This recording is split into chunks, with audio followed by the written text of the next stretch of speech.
Et bonjour à tous, ravi de vous retrouver pour aujourd'hui. Je voulais faire une vidéo hier, cependant je me suis dit que j'allais laisser couler un peu le marché, attendre.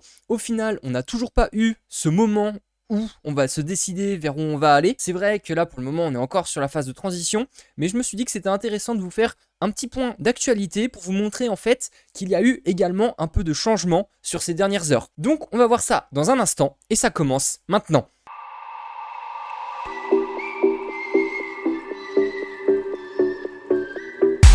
Avant d'aller plus loin, n'hésitez pas à vous abonner et à lâcher un petit like ou un petit commentaire, ça me ferait extrêmement plaisir. On commence donc non pas avec l'analyse graphique du Bitcoin, mais plutôt avec l'expiration des futurs. On arrive sur une date que le 30 avril 2022, on va voir une expiration des futurs, et donc c'est demain, même cette nuit. Alors, on a un max main price autour des 40 000 $. C'est-à-dire que lorsqu'on se situera autour des 40 000 $, ce sera là où les personnes vont perdre le plus d'argent. Évidemment, c'est ce qu'il faut retenir à chaque fois. On est contre le marché. Souvent, les plateformes font en sorte de faire perdre un maximum d'argent à toutes les personnes, que ce soit sur les traders ou même sur les open interest. Et donc là, c'est le cas. On reste dans cette zone-là entre les 38 et 42 000, puisque c'est la zone qui fait le plus mal avec le point dur à 40 000. Donc, on risque d'y rester sur les prochains jours. On peut également voir un open interest ici pour le 1er mai. C'est la même chose, on est à 39 000.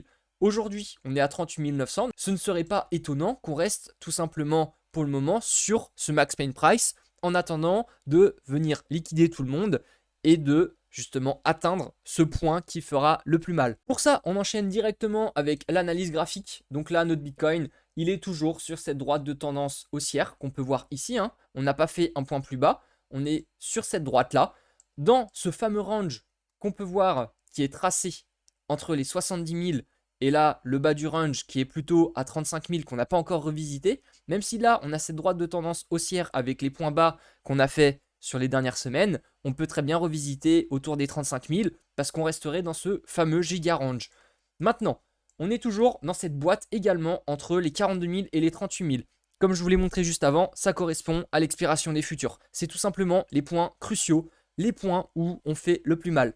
Et bien ça se voit tout simplement parce qu'on reste dans cette boîte-là, même si on a le MACD en daily qui est prêt à croiser, en weekly également, le MACD, il était prêt à croiser, donc là on est en train de se retourner tranquillement, mais qu'on est quand même à 2 doigts de se retourner. Donc ce qu'il nous faut, c'est tout simplement avoir des volumes. Là on a des volumes qui sont descendants avec un cours descendant. Le jour où on aura des volumes qui vont commencer à augmenter, alors que le cours descend, ça montrera tout simplement une divergence haussière. Ça voudra dire que même si les volumes continuent d'augmenter et que le cours continue de baisser, il y aura forcément un retournement de tendance. Pour le moment, on n'y est pas encore. Ce qu'on peut voir en tout cas, côté RSI, on est toujours à la zone neutre des 45 points. Si je vous passe maintenant les bandes de Boulanger, on peut très clairement voir que la volatilité est en train de se resserrer au maximum. On voit que le haut et le bas des bandes de Boulanger est en train de se resserrer. Donc quand ça se resserre, ça veut clairement dire que là, on est en train d'atteindre les points les plus faibles sur la volatilité et donc on va avoir une explosion du cours très prochainement. On peut même voir ici ce ruban de moyenne mobile qui, à chaque fois lorsqu'il s'est resserré comme ça, on a eu une explosion de la volatilité, que ça soit à la hausse comme à la baisse d'ailleurs. Là par exemple, je vais vous donner un exemple très concret. On a eu ce resserrement ici au niveau du ruban des moyennes mobiles, et bien on a eu une explosion à la baisse. Et inversement, ici par exemple, on a eu le ruban qui s'est compressé également, on a eu une explosion à la hausse. Et donc tout ça, à chaque fois, lorsque le ruban se compressait, on avait une explosion à la hausse comme à la baisse.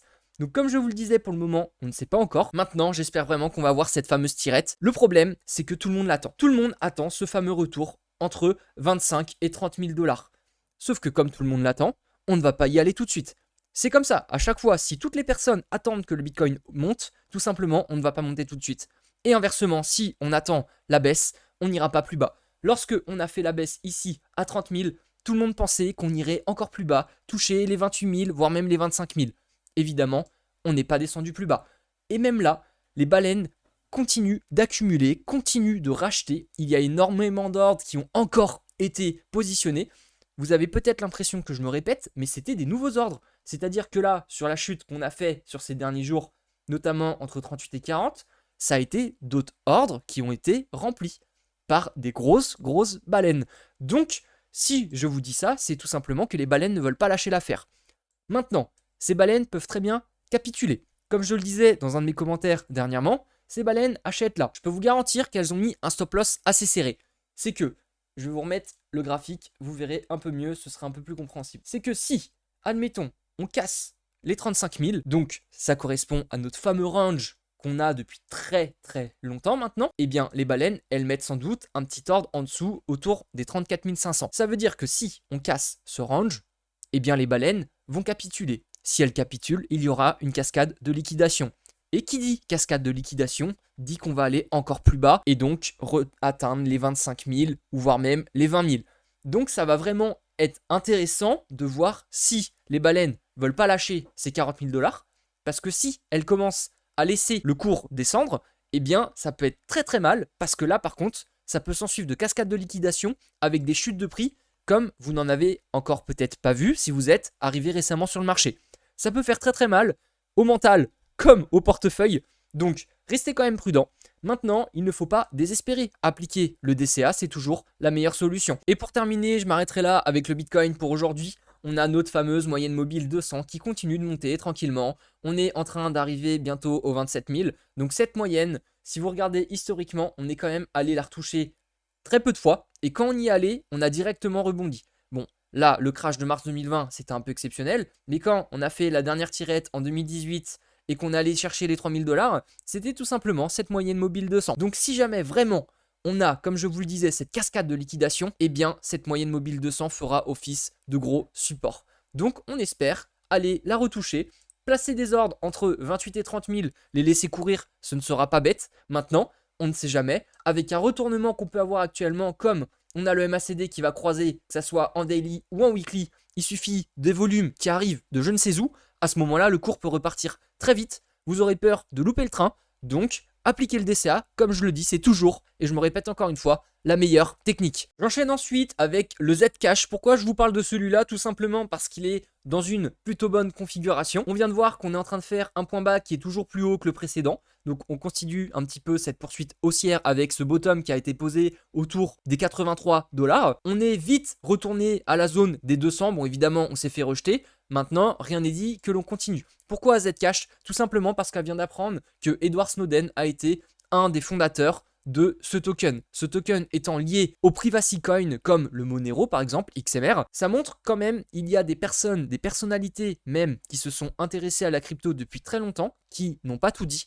Et ce sera la même chose pour les institutions. Quand je vous dis que BlackRock est en train de gérer un ETF qui est lié au gold, à Coinbase, à Marathon Digital, toutes ces entreprises sont liées plus ou moins au Bitcoin. Donc ça veut dire qu'un jour, ils nous annonceront qu'ils ont acheté du Bitcoin. Ce jour-là, il faudra être dans le marché, donc bien avant, mais pas le jour où ils l'annonceront. Ce sera trop tard pour vous. Voilà, c'est pour ça. C'était pour vous faire un petit rappel que les crypto-monnaies existent depuis maintenant presque une dizaine d'années. Il y a énormément de crypto-monnaies et certaines personnes, des personnalités, sont dedans depuis longtemps. Avant vous, ils ne le disent pas. Mais ne vous inquiétez pas, lorsqu'ils diront le marché, le price sera. Et le petit dernier pour la fin, et après c'est terminé, on a le Zen de Horizen. On est très clairement dans une zone de rechargement long terme. Donc là, c'est vrai, on pourrait se dire, bon, ça n'a pas une très belle gueule, c'est vrai que c'est pas terrible. Maintenant, moi ce que je vois, c'est qu'on peut voir un potentiel W. Je dis un potentiel W parce que pour le moment, il n'est clairement pas confirmé. Mais c'est pour ça qu'il faut checker des tendances de retournement de situation. Et pour ça, il faut le voir en amont. Donc là, on est en train potentiellement de faire ce W comme je le dis. Si jamais on arrive à se maintenir au niveau des 30 $, ce qui a été quand même historiquement un bon support, parce que même là, lorsqu'on a fait notre sortie, on est revenu faire un pullback pour repartir à la hausse, donc avant cette hausse en 2021. Et là, on est en train de venir le retester. On a fait plusieurs fois des mèches, on a réussi à se maintenir plusieurs fois. Donc ce support, s'il tient, les 30 $, ça peut repartir ensuite, ou en tout cas se stabiliser pour avoir une tendance de retournement de situation et aller plus haut. On peut très vite retourner au niveau des 100 $ si jamais le marché se reprend. Donc là, c'est vraiment le type de structure qu'il faut chercher en amont. Actuellement, on ne peut pas dire pour le moment si la structure est confirmée, mais je vous le passe pour que vous le regardiez régulièrement, pour que vous soyez au courant qu'il y a des structures qui sont en préparation. En plus, on a le MACD qui a complètement fléchi. Là, on est à deux doigts de croiser dans le vert, même si c'est pas encore vraiment... Encore une fois, on manque de volume. On peut voir, les volumes sont descendants. Voilà, c'est ce qui nous manque, des volumes de partout. Maintenant, ce que j'attends, c'est vraiment cette dernière tirette sur le Bitcoin qui fera sortir beaucoup de personnes des alts. On aura des volumes plus conséquents, certes, à la vente, mais au moins, on aura du volume. On pourra recharger tranquillement dans ces zones long terme, voire très long terme.